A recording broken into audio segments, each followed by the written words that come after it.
आपल्याला जर आपलं भाग्य जागृत करायचं आहे तर ह्या गोष्टी करणं फार महत्त्वाच्या आहेत. तर भाग्य नशिबाने मिळत नाही आहे. नशीब म्हणजे भाग्य नाही आहे. तर ते ॲक्टिव्ह करण्यासाठी काहीतरी आपल्याला करावं लागतं. ते म्हणजे करावं लागतं ते आपल्या कुंडलीतून करावं लागतं, आपल्या पत्रिकेतून करावं लागतं. आता याच्यामध्ये 4 भाव फार महत्त्वाचे. पहिलं म्हणजे प्रथम भाव, पंचम भाव, नवम भाव आणि 12वा भाव. यावरती आपल्याला काम केलं तर आपलं भाग्य जागृत होतं. तर कशा पद्धतीने?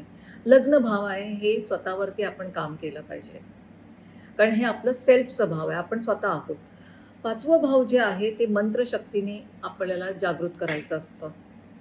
ओके. तर म्हणजे कसं? तर 5व्या भावामध्ये समजा शुक्र असेल किंवा शुक्राची रास असेल, वृषभ किंवा तुला राशी असेल, तर तुम्हाला देवीचा मंत्र म्हणायचा आहे. मग कुठला मंत्र म्हणायचा आहे? तर लक्ष्मीचा मंत्र. लक्ष्मीचा मंत्र आहे ओम श्रीं महालक्ष्मी नमः. दुसरा असाही मंत्र आहे की ओम दुम दुर्गाय नमः किंवा तुम्ही 21 वेळा गायत्री मंत्र म्हणू शकता. अशा मंत्राने तुम्ही ते 5वं भाव भाग्यभाव तुम्ही जागृत करू शकता. त्यानंतर असतं ते नवम भाव. नवम भाव हे धर्म आणि भाग्याचा भाव आहे. जर इथे चंद्र असेल किंवा चंद्राची रास असेल, तर तुम्हाला काय करायचं आहे, की तुम्हाला पाण्याच्या ठिकाणी जाऊन तुम्हाला यात्रा करायची आहे. तर पाण्याच्या ठिकाणीची यात्रा म्हणजे एकतर समुद्राच्या काठाशीच आहे, सोमनाथ मंदिर आहे, हरिद्वार आहे, ते गंगेच्या काठाशीच बसलेलं आहे, ऋषिकेश आहे. तर काशी आहे. ह्या सगळ्या जे ठिकाण आहे हे पाण्याच्या म्हणजे तीर्थक्षेत्र आहे ते पाण्याच्या ठिकाणी आहे.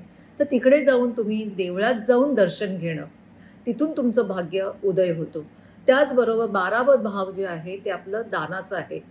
कारण तिथून आपली खरी डिटॅचमेंट होते. तिथून आपण सॅल्वेशन किंवा आपल्याला लिबरेशन म्हणतो. मुक्त मुक्त होणं किंवा मोक्षाचा भाव आहे.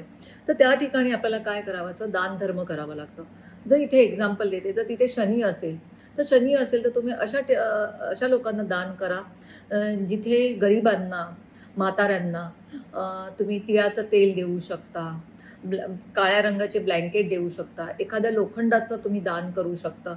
तर अशा पद्धतीने तुम्ही दान केलं तर तुमचे हे भाग्यभाव आहेत ते सगळे जागृत होतात आणि भाग्याची तुम्हाला साथ मिळते.